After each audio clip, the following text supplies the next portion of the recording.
Hey, it's Dane Scott with Pocket Frog. All dressed up in Fiverr green. We are ready for action today, and if you've ever gotten scripts and you've just kind of shuddered and you thought, man, am I ever going to be able to do this? They're technical. They've got foreign words in them. They're going to be a struggle.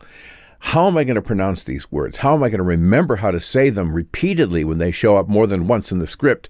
That's what we're tackling today. It's not as hard or as difficult as you think, and I'm going to show you what you can do. Coming up next.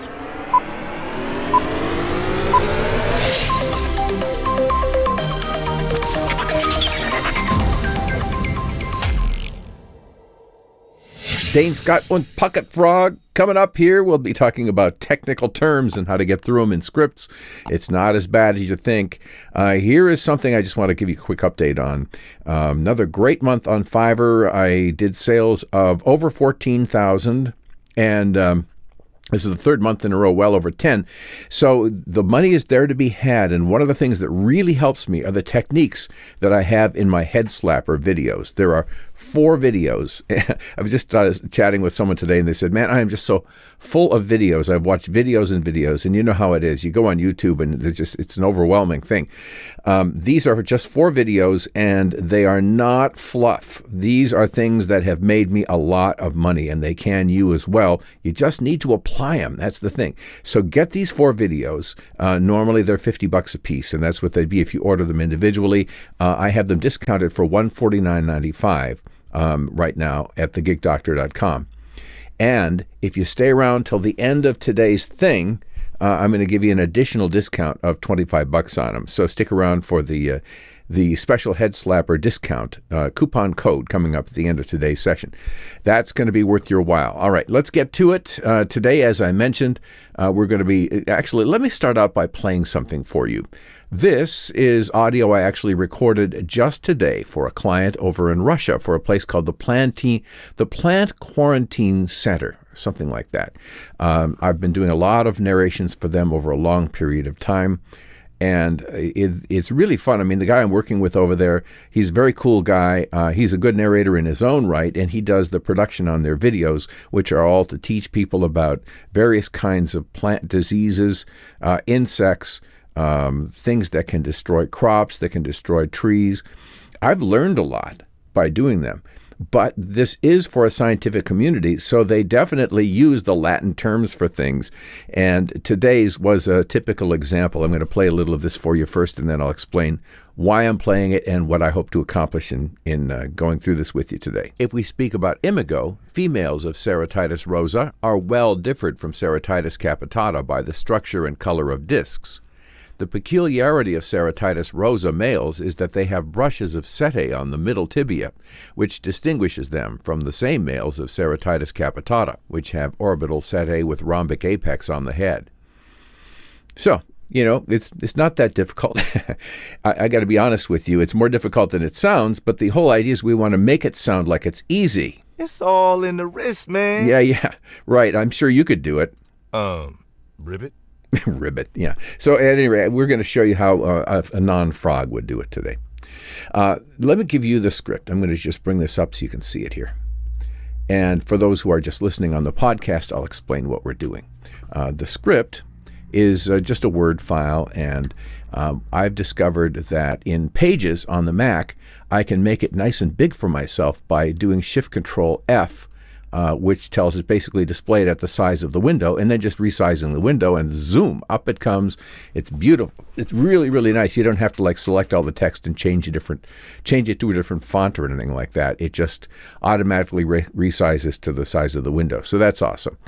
So what I'm looking at right now is something that I've already done some research on. And as those who are watching can see, I have changed some of the words in this thing so that they are spelled out kind of phonetically for myself. I use something similar to the approach that's used by the Associated Press. I was in radio for 20 years, and the wire services would be sending us news all the time. And if it was a kind of a mystery word, maybe, Anastasio Somoza or some, foreign name of a leader, a dictator, or whatever it was, they would send also the Associated Press pronunciation right after it. And it was always done not in those weird cryptic things they tried to teach us in school with all the little tildes and curly braces and things that nobody ever could understand what they are. This is done kind of the way you would do it if you were going to spell it out for yourself. So Dinoderus is, I'm spelling it DINE-OH in caps because that's the syllable that I'm accenting. D-E-R, us, U-S, Dinoderus. And then bifovellatus. So Dinoderus bifovellatus. Now, if I'm doing that in a script, I come across this. What I need to do, say like the adult of Dinoderus bifovellatus is from brown to reddish brown in color, or whatever it is. By having it there laid out for me, I don't have to go and look it up.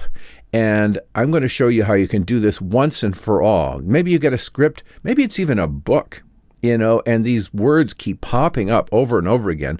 Sure, you've looked them up once and you figured them out once, but Lord help you if you forget. Then you have to go back, you have to look it up again. First, I'm going to show you how I look it up, then how I change it with bulk and search and replace, and then finally, how that serves me well when I go to actually do the recording of the script. So in opening up a web browser now, let's see if I can accomplish that feat. Opening a web browser, I'm going to go to Google Translate, which is my go-to. Without question, my go-to. For a while, I was using like YouTube and sitting through ads and wading through intros on pronunciation guides and things. It was a hopeless mess. With this one, I can just paste in the word, and then Google speaks it to me. Scutellum. Okay. Well, the reason that I hadn't already put that one into my script is because I happen to know that one. But let's pretend that I don't know it. So here is the word scutellum. I'm going to copy it in the script and do Control F. That brings up a search and replace box. It'll depend on whatever kind of a word processor you're using, and I'm going to paste it into the find position. It indicates 1 found, but it could just as easily have found 20 or 100.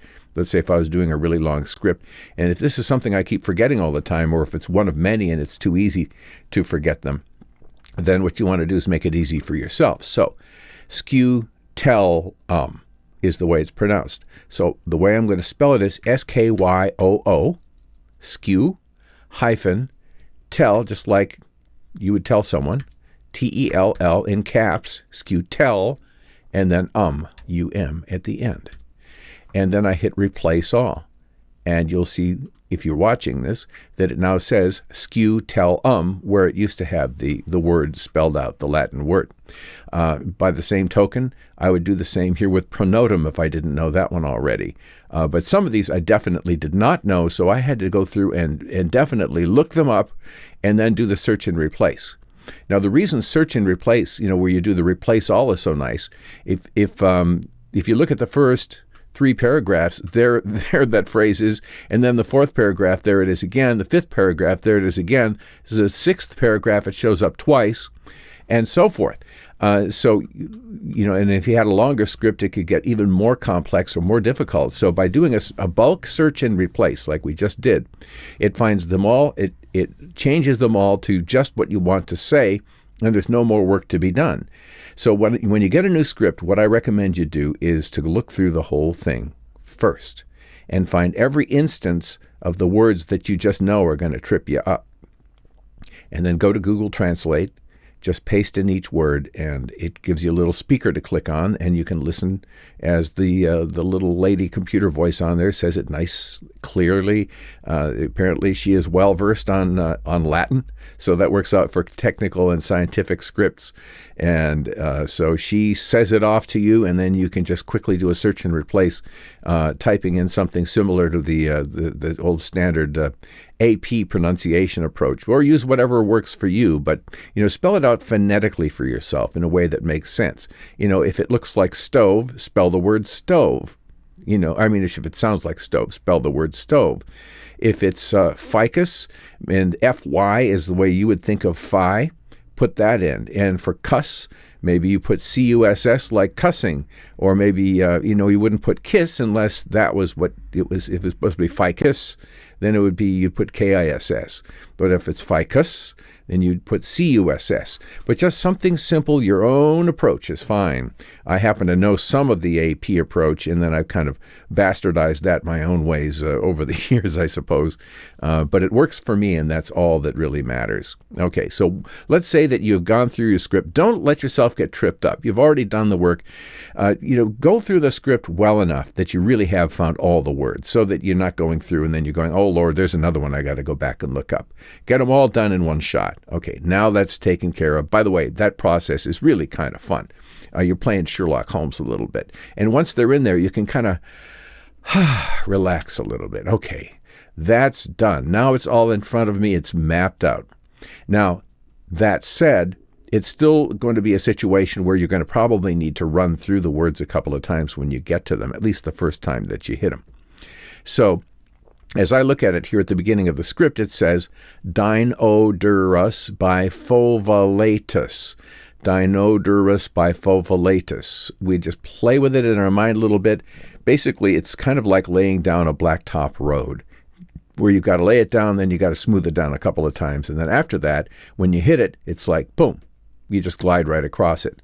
So I really like to practice it and go increase in speed. Dinodurus bifovolatus, Dinodurus bifovolatus, Dinodurus bifovolatus, Dinodurus bifovolatus, Dinodurus bifovolatus. Okay, I've kind of got that blacktop laid now. So if I say Dinodurus bifovolatus is a stored product and wood pest, then we get down to a couple sentences later.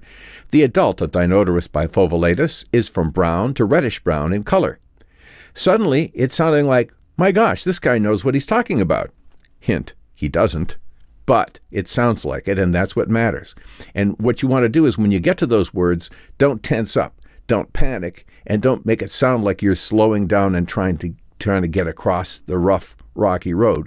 Make sure that you've pressed it smooth for yourself, so when you get to it, you can glide across it like you've said it a million times, kind of like this ending part here, which distinguishes them from the same males of Ceratidus capitata, which have orbital setae with rhombic apex on the head. Yeah, I mean, it sounds so casual, like such and such setae with a rhombic apex, whatever. You want to say it like you've been saying it all your life, like you're the expert on this. The only reason that you're able to do that is because you've practiced it a little bit. You've smoothed down the blacktop. You've gotten it to where, you've run across it enough times that when you get to it, there's none of that panicky feeling. You've kind of written it into rote, or at least kind of temporary rote there in the audio centers of your brain, so you can just grab it again, no sweat. So there is that's the trick, I think, to doing a good job on these. Now, I'm going to go back just very quickly right here at the end, because I did promise you something. If you go to thegigdoctor.com and choose the Head Slapper bundle and click Add to Cart, which I'm doing right now, and then I'll click View Cart, so it shows it here. Okay, right here, you're going to want to put in this coupon code, and I'll zoom it really big. It's GigDoc Discount. GigDoc Discount, like Gig Doctor Discount, but it's all one word, capital letters, GigDoc Discount. And so if you put that in, you'll save an additional $25, and it takes it from $200 down to $125, something like that. So if you want to take advantage of that, please do. My pleasure to be able to get that into your hands, and it will be your pleasure too, because you will definitely make more on it than it costs you. I guarantee, or your money back. All right, so that's it. Am I forgetting anything today? Don't forget about the podcast. Thank you. So don't forget about the podcast. If you're just watching this on YouTube, not that that's a just, but if you'd like to be able to take me on the road with you, take the frog in your pocket, that's why we call him Pocket Frog, then by all means, get the podcast. You can go to any of your favorite podcast sites, Apple or Google or wherever you like to go. And yeah, we're there. We're ubiquitous at this point. We're kind of all over the place. So yeah, please do get the podcast, subscribe to it, and then you can carry us along. and take us wherever you go. Your turn, y'all. All right, some comments right now. Let me ask you this. What is the roughest script you've ever had to do? And how did you handle it? You can leave us some comments there if you're watching this on YouTube. In the comments, be sure to subscribe also and smack the bell there, ding, so that you get these things all the time. And I'll catch you on the next one. I'm Dane Scott for Studio Takes. See ya. You give me a call. Hello. Hello. Hello, I think. Hello, cutie pie. Until I heard the voice, I'd never done a crazy thing in my whole life. Goodbye.